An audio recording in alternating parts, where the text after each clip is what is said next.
What time does everyone else have? My phone and my computer are different, so I want to make sure that we start at 11. 10:58. Okay. Hi, everyone. Morning. Hi, Laurel. Morning, nice Council to see Member. you. Hey, great to see you. Thanks for jumping on this. Oh yeah, absolutely. Definitely needed in the community. So yeah, well, this is a great avenue to get information out to folks. So appreciate all of your work. Okay, here we go. I'm going to go ahead and hit start webinar. Esmeralda's going to go first, and then I'll just remind everybody of the order. We have David, Terrence, Kevin, and then Laurel. Okay. And we are starting right away, or we're waiting like 1 minute? We'll wait a minute while people drop in. Okay, perfect. Okay, here we go.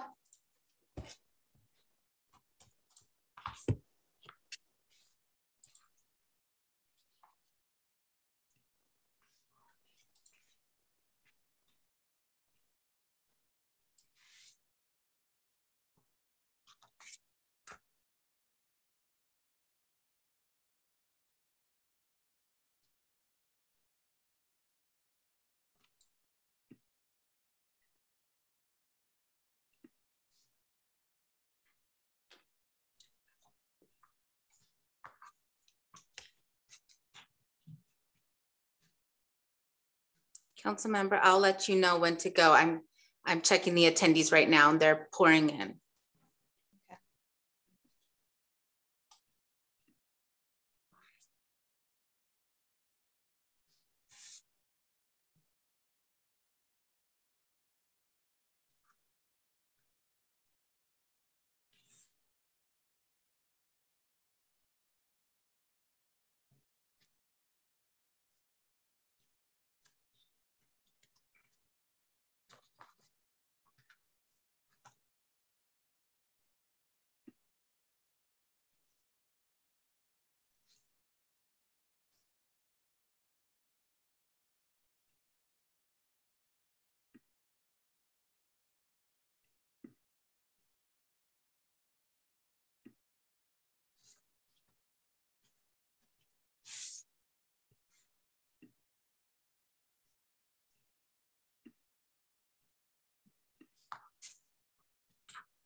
I think we're ready to get started. Perfect. So welcome everyone to the League of California Cities Latino Caucus, presenting California COVID-19 Recovery Funding Guide Utilities. My name is Esmeralda Soria.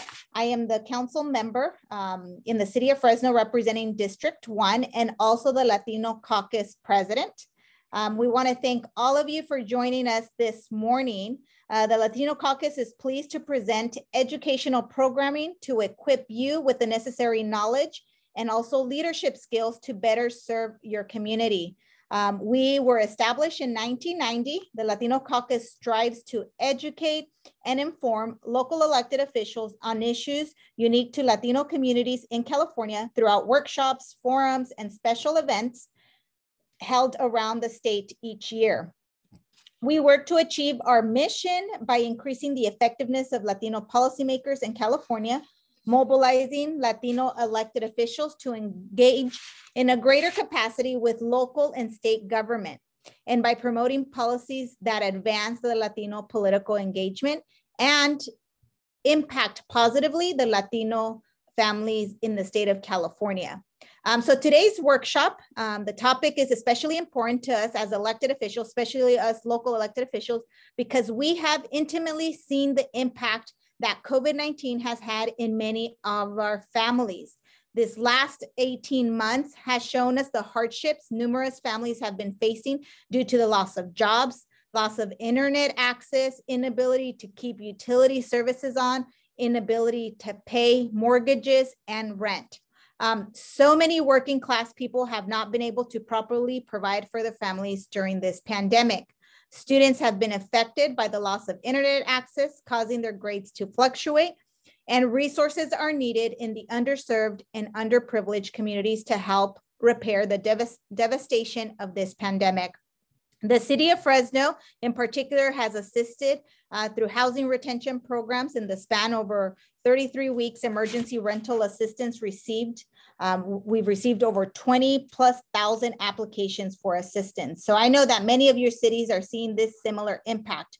The city has distributed more than $13 million in housing assistance funds. Of that, rental assistance dispersed over 1.3 million in utility assistance to help with PG&E bills, phone, cable, and internet services. So this issue is not just important to Fresno. I know that it's important to families across the state and demonstrates really the need that exists in our local communities. So as we get started, I would like to remind everyone to enter your questions. There's a little Q&A icon at the bottom of your screen. So if you have questions, they can be answered at the end of the presentation. I do also want to thank all our speakers for taking the time during their day to talk about the resources that are accessible at the state level for our families. So first, I'll go ahead with starting to introduce our panelists. It's Dave. First, we'll start off with David Scribner. He is the director of the California Department of Community Services and Development.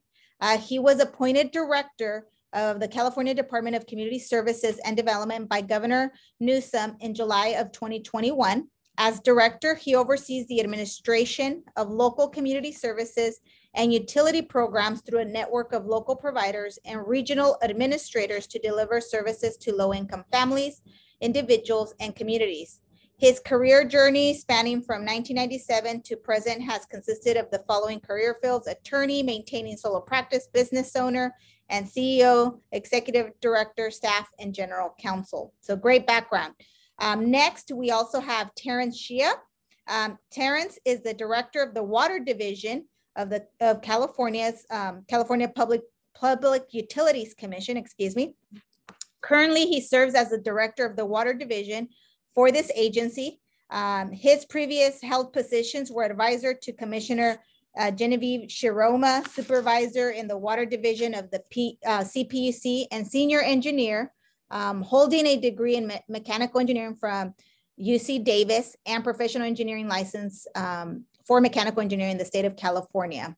Welcome also, Director Terrence. Then we have Viet Kevin Trong, utilities engineer from the Water Division, also of the California Public Utilities Commission.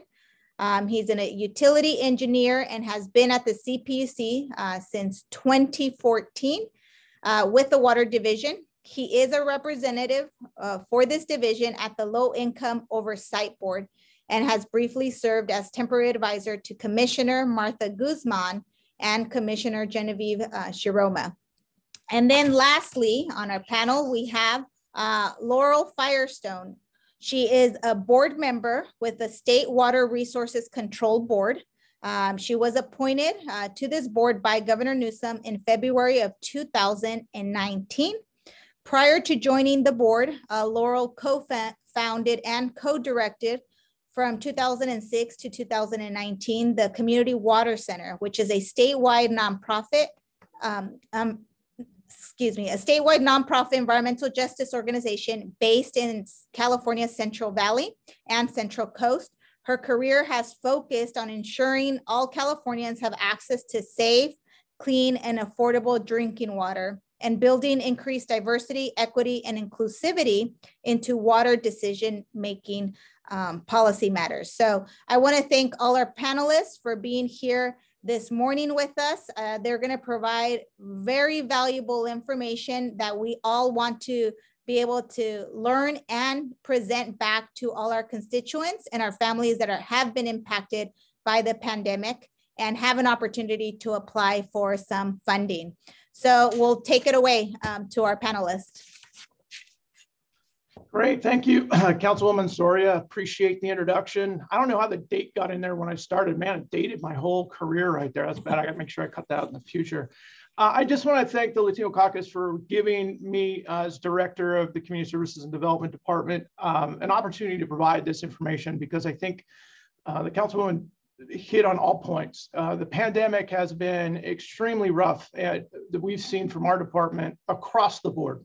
Communities and individuals, families, businesses have had a very large financial impact that then creates obviously stressful, situations. And I want to really press upon today that while these are, seems like just programs, what we do here at the department really is something more focused on the individual and on the families. We really do fight to try and reduce poverty in the state of California. And I think if I can get these slides right, I'm horrible at this, so I apologize if my share screen isn't working initially. You'd think after a year and a half I'd get this together, but we'll figure it out. So we'll try and do this, and I'll put up my screen and we'll get going. Anybody who wants to tell me if this is working? We'll see. It's working. Good. All right. There. How about that? Perfect. Good. All right. I'm sorry.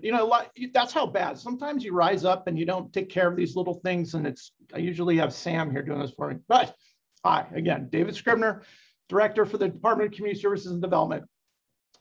Like I said, we really focus on reducing poverty here in California by working through the development coordination of programs that help support the low-income communities throughout the state. We work with a whole slew of nonprofit and local governmental organizations that really also are dedicated to that mission as well. And we're focusing really on economic security, meeting home energy needs, and reducing energy costs through these innovative programs. And you'll see that on the list. The newest one is the California Arrearage Payment Program, CAP. It's an acronym-filled presentation, I'm sorry. The Low-Income Home Energy Assistance Program, which is a long-standing program that the department has been administering statewide through our local service providers, and that's LIHEAP. And then our newest one-time program funding source for water, and that's the Low-Income Household Water Assistance Program, and LIWAP. Very creative. There we go. So we got CAP, LIHEAP, and LIWAP. I'm going to be covering those three programs today to give you a little insight about what CSD can do and is doing in our communities throughout the state. First is CAP. CAP is the first statewide, which I truly believe an innovative approach to help address the arrearages that California families are experiencing because of the COVID-19 pandemic and what that really did to them at a financial level with their utility services. So Governor Newsom and the legislature really stepped up and took the lead in the 2021 to 2022 state budget by providing $1 billion of the federal American Rescue Plan Act funding to address California energy debts and the arrearages that Californians are facing today. Now, the program is all focused on helping people get out from underneath those arrearages that were incurred during the statewide emergency, and that state emergency was between March 4th, 2020 to June 15th of 2021, although we still know that the pandemic is with us, unfortunately. But the great thing about the CAP program is that customers don't need to apply. And that is going to be a little different than what you'll see in my next slide on LIHEAP. And it's because we're trying to get $1 billion out quickly. And to do that, the utilities are discovering and creating a master list for the department of eligible customers and their arrearages. The utilities will be applying to the department for funding on customers' behalf. So customers will be seeing a benefit hit their utility bill with a notice or a bill insert to let them know where this funding came from. So they will begin, we're hoping, really going to try to open up our applications on November 8th on Monday. And there is a 60-day application window that the utilities have to submit that data to us. We will be approving applications on a rolling basis and then submitting payments to those utilities. Once the utility receives a payment, they'll have 60 days to start applying those payments to customer bills.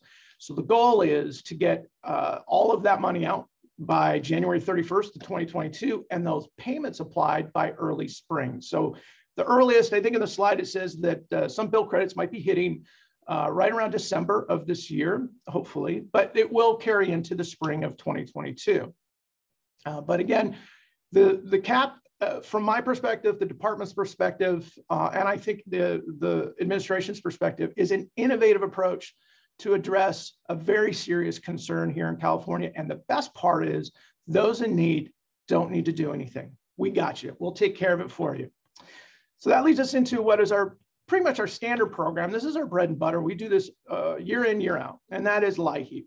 And some of you might know LIHEAP. That is the goal of managing and meeting home energy needs through our utility assistance program. And where this differs from CAP is that LIHEAP is basically a customer to LSP program. And is a one app, one approach, whereas CAP is just doing it for over 1 million customers statewide. LIHEAP, people have to come in and apply for the program. Our funding this year almost was more than doubled thanks to the recovery dollars that came from the federal government. So you can see that we usually get about $190 million a year. This year, we got an additional grant of over $200 million. And so this funding source is applied and distributed through our network of agencies. We call them local service providers, or LSPs. There's another acronym for you. And then we have 60 LSPs throughout the state. And they're in every county, in every locale. And you can find information on actual direct services at our website at csd.ca.gov. But again, this is something that those low-income families that are income qualified absolutely can benefit from on a yearly basis. This is not a one-time application of a benefit like CAP.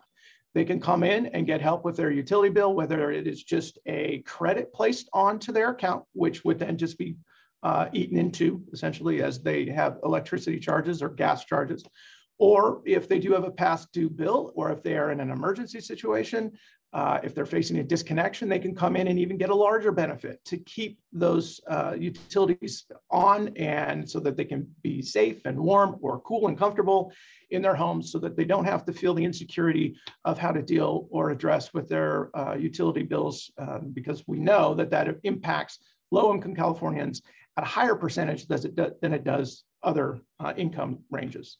So that's LIHEAP. Again, csd.ca.gov. That's where all the news will be. You can get CAP, you'll get LIHEAP. And then finally, this takes me into our new federal program. And that is, again, the acronym LIWAP. It is the Water Assistance Program. This is a one-time program right now. This is not an ongoing federal program. We received $116 million to help pay down water utility arrearages that, again, low-income Californians have been impacted by the COVID-19 pandemic, although there doesn't need to be a bill window. It just, if you have an arrearage, if you have a bill due, it operates the same way as LIHEAP. Customer can come in with their water bill and receive assistance. And that varies, the numbers vary depending on income and numbers of families. And again, the specifics can be found at csd.ca.gov. But right now, we are currently working through our state plan with the federal government, and we are also finalizing our program guidelines. So starting up a new program, as I'm sure a lot of you know, it takes a little bit of time. And so we're working through that right now. We're also working with the State Water Board. See how we thought this through. We're going to segue together into the Water Board. Terrence is going to take it over and kill it. But so we are modeling LIWAP over LIHEAP, the same type of approach, the one customer, one application, so that it's really a tailored approach to get funding into Californians that are desperately in need of these services.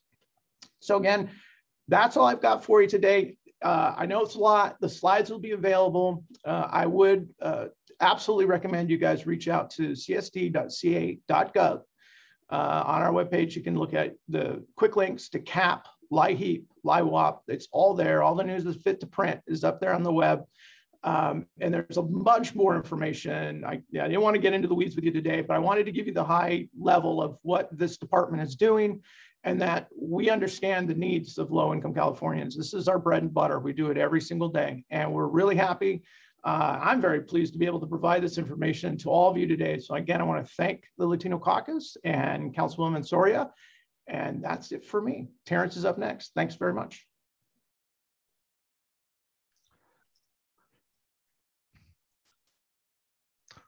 Thanks, David. I know that the handoff is always tricky virtually, and I kind of appreciate the introduction as well from Councilmember Soria. I'm here to represent the PUC, and I'm already going to start off by apologizing for the alphabet soup that I'm going to outline after David already introduced his very important concepts. Although we use alphabet soup, we're here to really break down kind of the regulatory jargons as the PUC is well known for. And you can tell our background is here with our virtual Van Ness Avenue, which is in close friendly competition with Council Member Soria's Van Ness Avenue, but we'll give her more points for Fresno. It's nice to have a virtual background that doesn't show our actual San Francisco Van Ness Avenue currently. But with that, I have my colleague Viet Kevin Trong here, who's our technical lead on low-income assistance programs, and that's really what we're presenting from the PUC's perspective, what customers can really look at and participate in based on the regulatory cover that the PUC provides. And with that, I'll launch into my presentation as well. And I know we'll hopefully cross our fingers and make sure everything's okay on that front.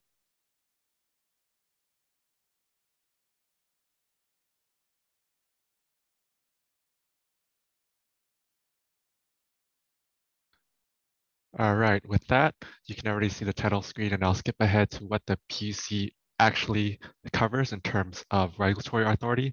And this is our bread and butter, which is the investor-owned water utilities, where the PUC regulates and serves about 15% of Californians through its 92 water IOUs.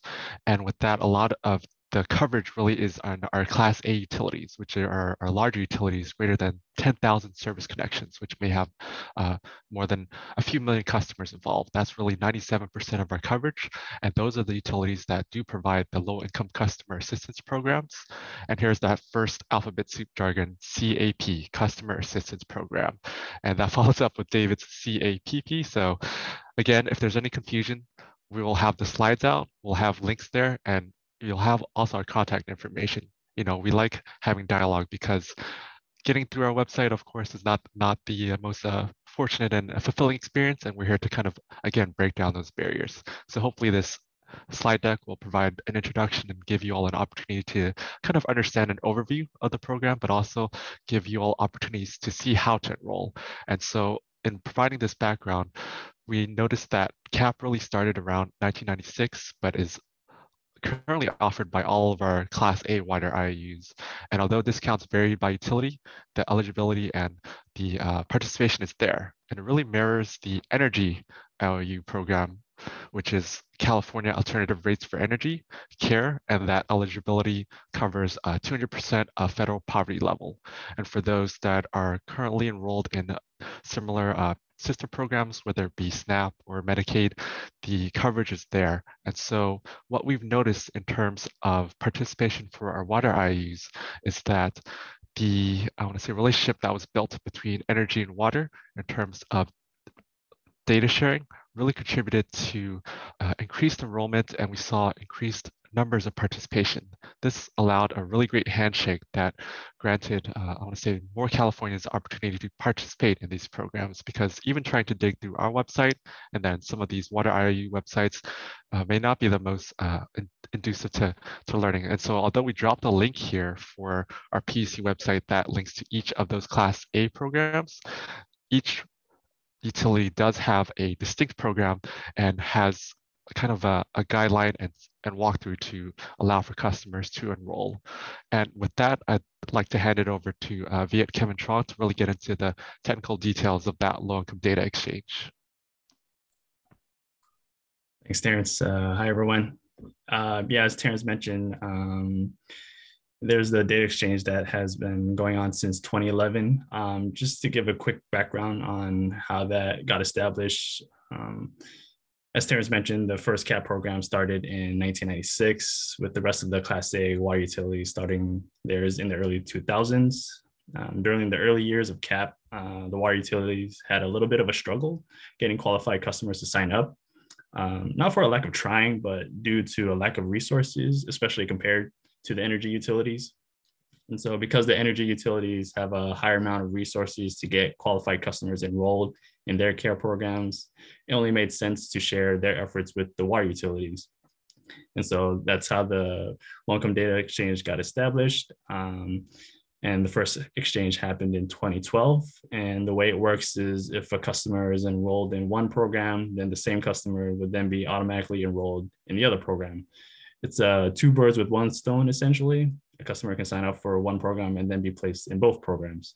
So the exchange happens twice a year, but starting in 2022 will happen 4 times a year. So the result of the data exchange led to the water utilities, as Terrence mentioned, increase in participation by more than double from 100,000 customers in 2011 to 250,000 in 2013. And so on the next slide, you'll see that there's a graph showing the total enrollment from before the data exchange and after. The graph also shows pre and post COVID enrollment. Pre-COVID participation was slowly trending down, but it's starting to rise again as once the pandemic hit.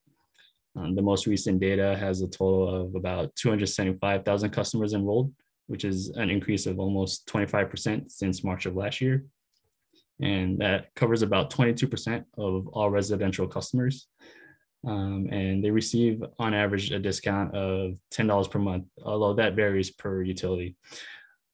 So as mentioned in the previous slide, where the data exchange will go from 2 to 4 times a year, the pandemic was the main reason why there's this increase in data exchanges. The CPUC wants to provide assistance to customers through both CAP and the CARE program as quickly as possible. And the low-income data exchange has shown to be the most effective way to do that.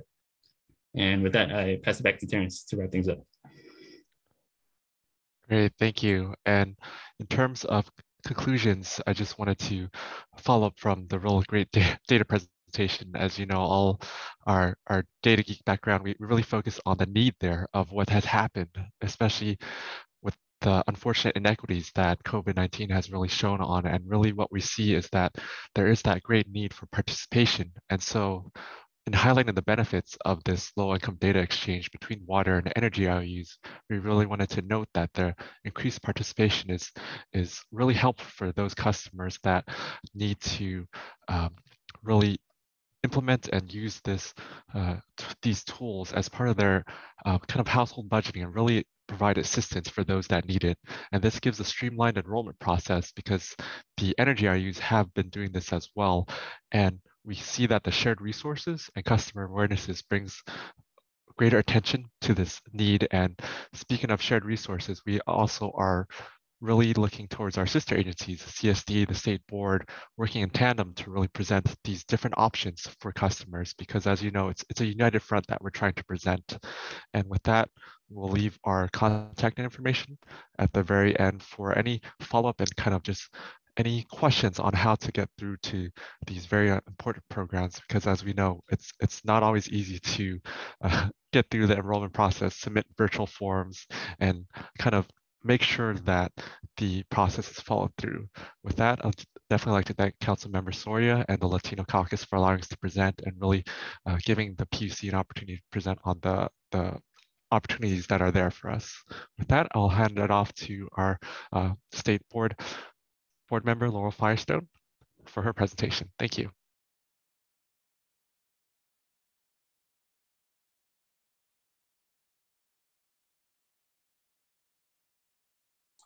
Laurel, you're on mute.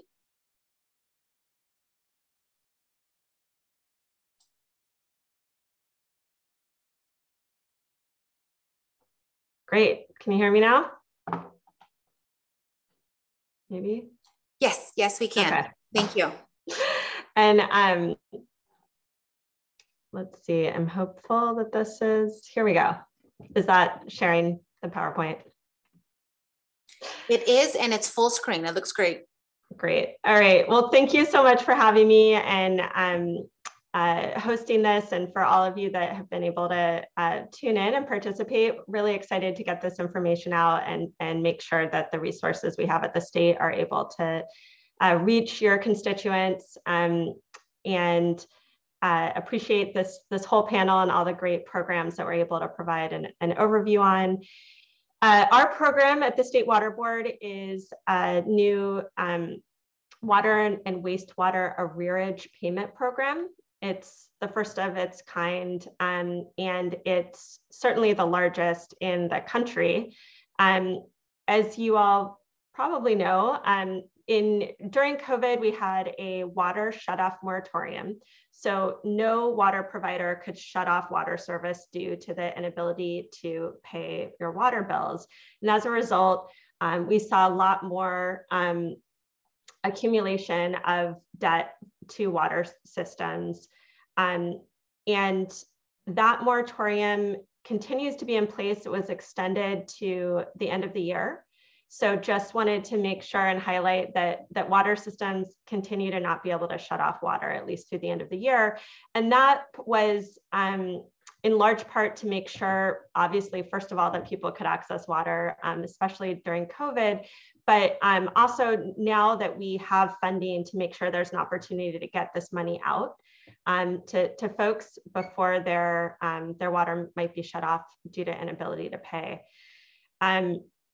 We were given close to $1 billion for our new water and wastewater arrearage payment program.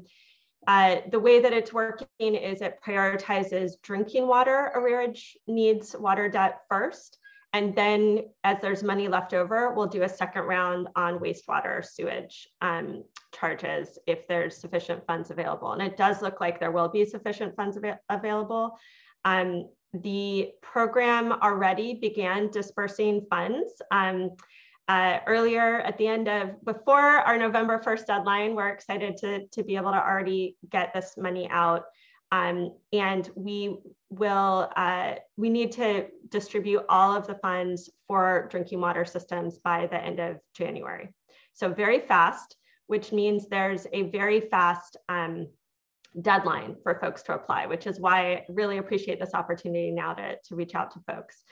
I think this is similar to on the energy side, how this is working, which is customers do not apply directly for this funding. It's actually the water system that applies for funding to cover the full amount of the customer debt that was accrued during this period.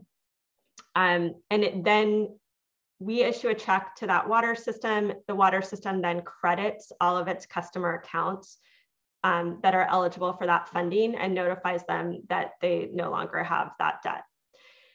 The water system therefore needs to apply in order for the customers of that water system to receive this benefit. And there is a really quick turnaround. The application period already opened October 5th, and it closes December 6th, so really soon. Community water systems have to apply by that deadline to access this funding for their customers. And if you are interested in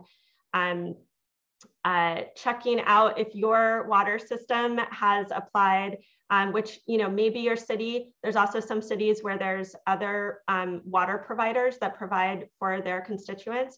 You can look up the status of every community water system's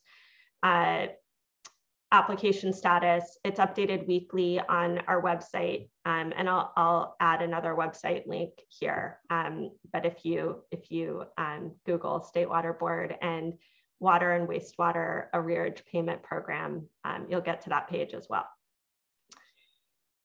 Important things about this program.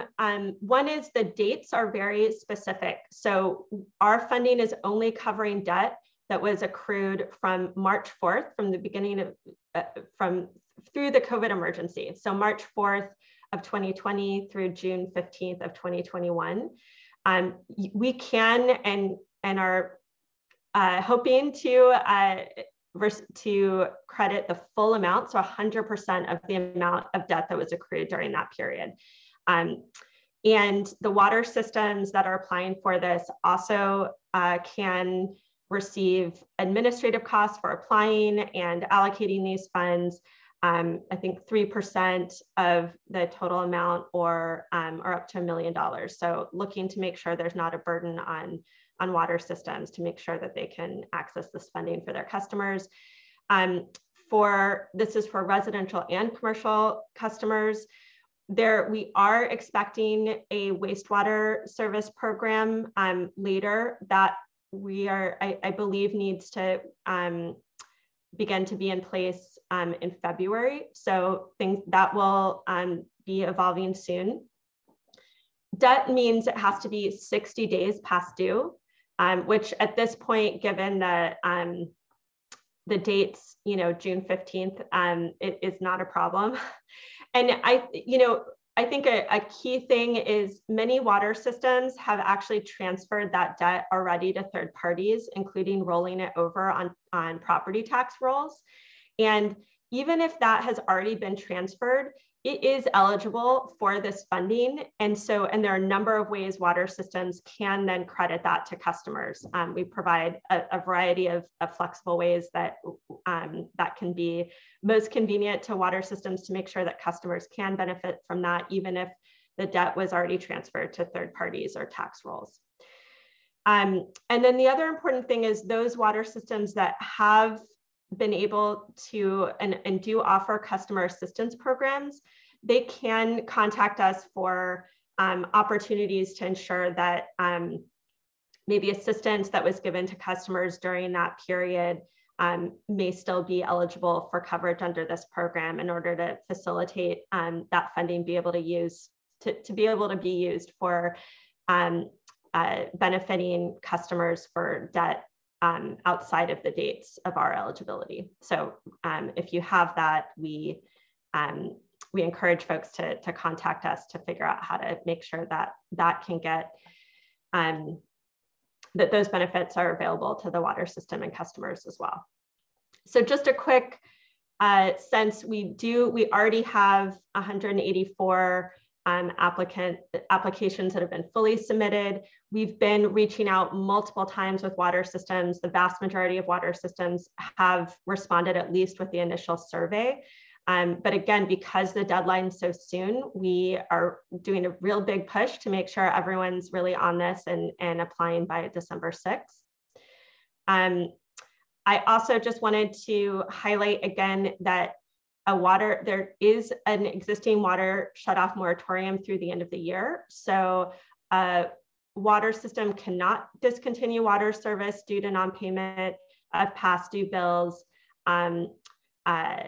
before December 31st. And then after that, a water system needs to offer an opportunity to participate in a payment plan for any remaining funding that they may incur before or after those dates of eligibility. And then only when a customer misses either the enrollment deadline or a payment on the payment plan can water service be disconnected after the end of the year.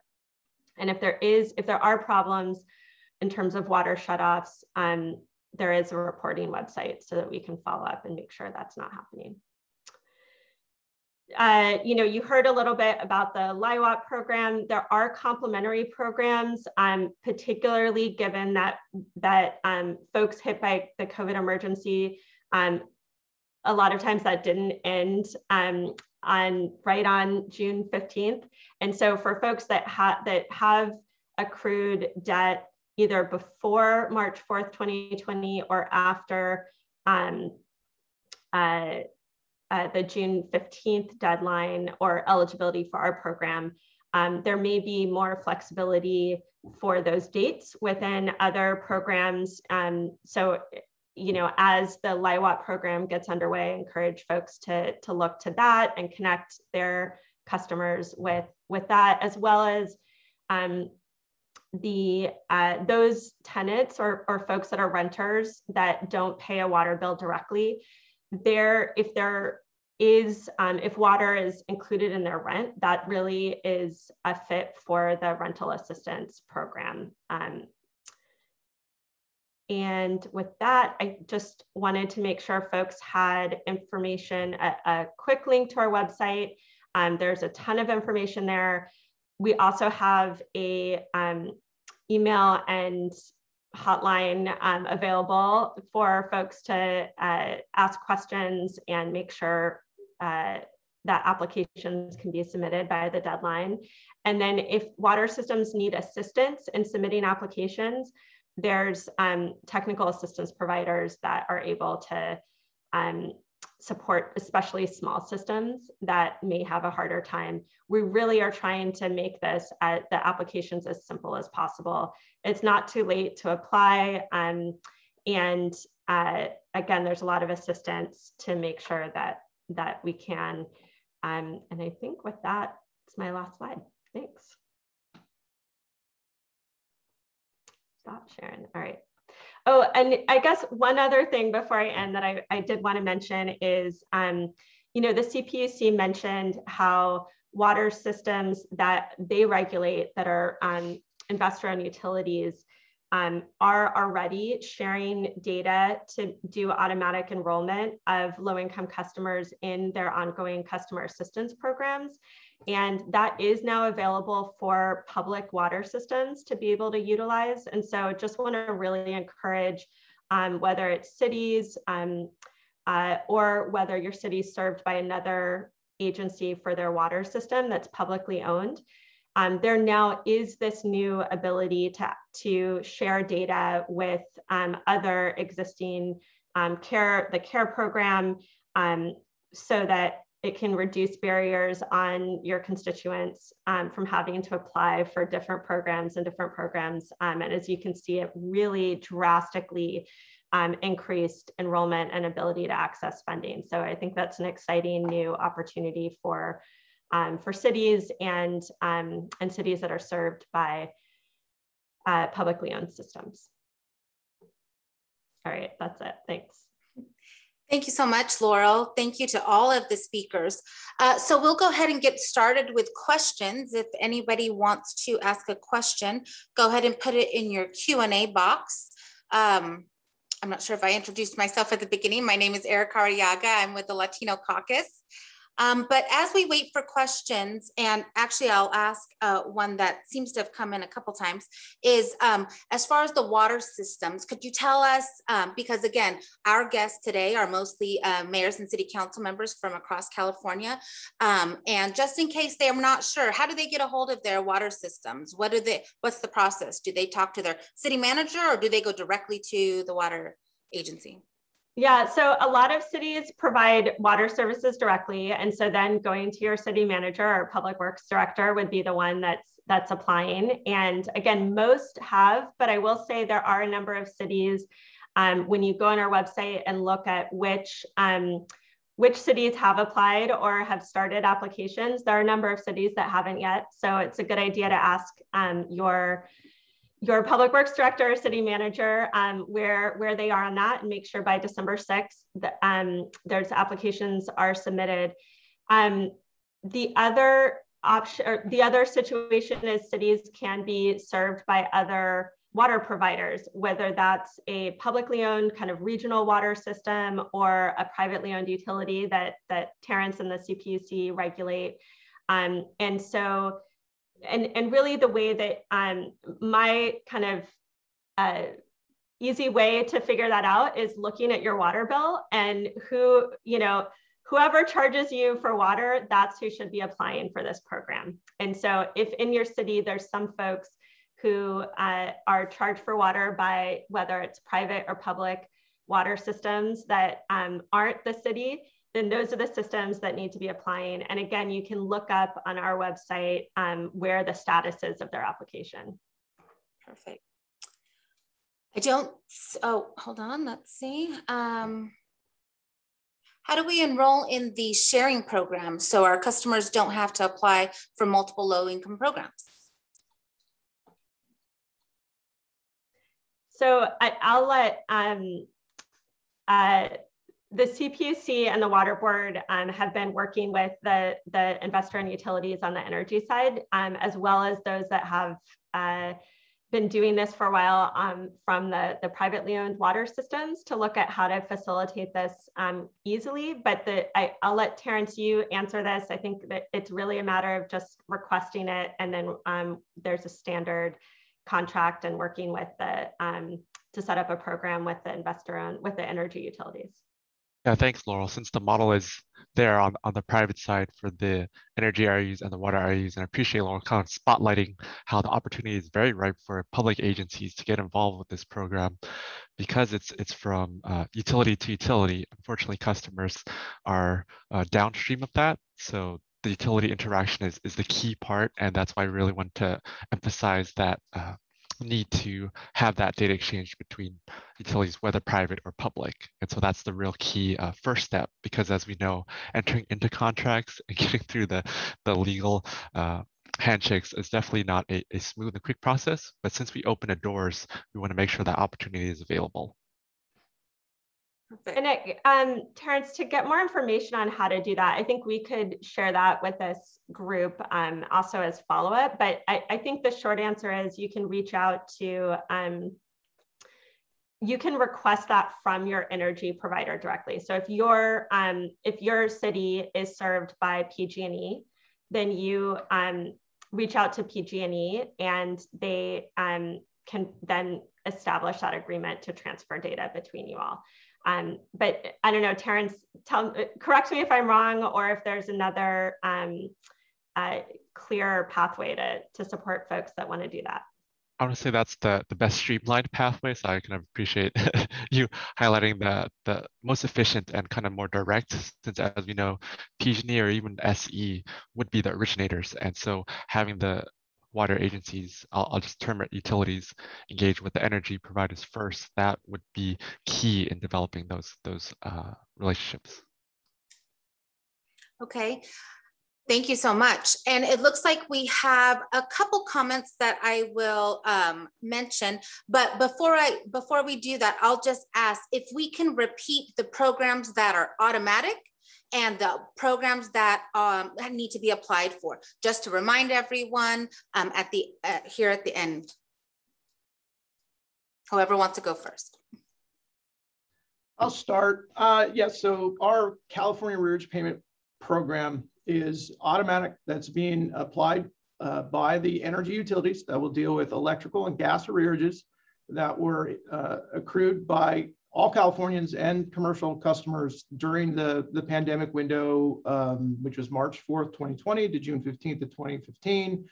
As Laurel said, 60-day arrearages, but that will be applied for by all the energy customers. And it will be a percentage. I didn't share that my bit. The cap is not going to cover the arrears. The arrears came in at just shy of $2 billion.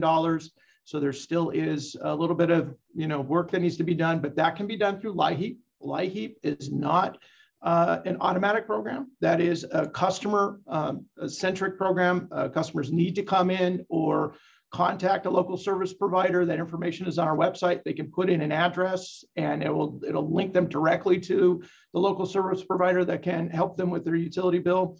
That can be done annually. That's not automatic. LIWAP, it's going to be a little bit similar. The water assistance program for us, as Laurel stated, it isn't going to be limited to the pandemic window. It can do pre and post bills. And it also doesn't necessarily have to be arrearages. It could just be credits onto the bill. But we're still in the process of developing that program, but it will mirror LIHEAP, where again, it is a one customer, one application approach. It is not automatic. The customer does have to contact our local service provider, provide a utility bill. Those, both LIHEAP and LIWAP, are income qualified, so they have to meet the income qualification standards here in the state. But those two programs are not automatic. CAP is the only automatic program that we have here at CSD right now.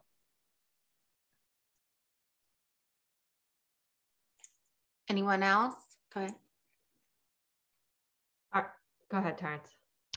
Sorry, it's like now we're working on our virtual handshakes where we're talking about automatic handshakes, but Kevin and I are just talking about the private IOU customer assistance program. And really, due to data exchange, the enrollment is automatic and customers have the option to opt out, and also let Kevin follow up with any other details as well. No, yeah, Terrence touched upon it. Yeah, when these data exchanges happen, yeah, customers get notified once they get placed into their the either CAP or CARE, and then I think, I guess, verification, it happens maybe twice or several years. Each utility has their own recertification process, but during the pandemic, that has been sort of put on hold. So there hasn't been any customers that have been, I guess, taken out of the CAP program since the pandemic has happened. Okay. And then the new water system, or the new water debt forgiveness program at the state board is, again, through water systems. So customers do not need to apply. And I will, just to, again, sort of connect the dots between these different things, the benefit is if you are served by an investor-owned utility, a private company that's regulated by the PUC, they are required to automatically enroll you in their customer assistance program if you are already enrolled in that CARES energy program, right? And so what I think there's an opportunity to do now with public systems is to replicate that model where public systems can now automatically enroll their customers by establishing this data exchange with the energy utilities like PG&E or Edison, to be able to say, if you've already been vetted and are part of the CARE Energy Assistance Program, then you can be automatically enrolled in whatever customer assistance program that the cities or public systems provide. And that's a new opportunity that's just getting started. Fantastic. Now I do have a couple questions that are quite similar, so I'll give it to anyone who wants to answer. What happens with the customers that struggled but were still paying the utility bills? Do they get any benefits? On water, right now, this is just to prevent water shutoffs. So it's not an overall subsidy benefit program. It's really just for those that have continued outstanding debt. Mm-hmm. Okay. Yeah, CAP's the same way for the CAP program on the energy gas utility side. As you know, we're only going to be hitting about half of that arrearage, but again, the arrearages might even be larger than that statewide, and that's why we really are pressing people to then, rely on LIHEAP for their additional funds that they may need, because it will only be a percentage of bills that are going to be addressed statewide. And I say that, but that's really more for the investor-owned utility customers of investor-owned utilities, because they have the largest chunk of arrearages.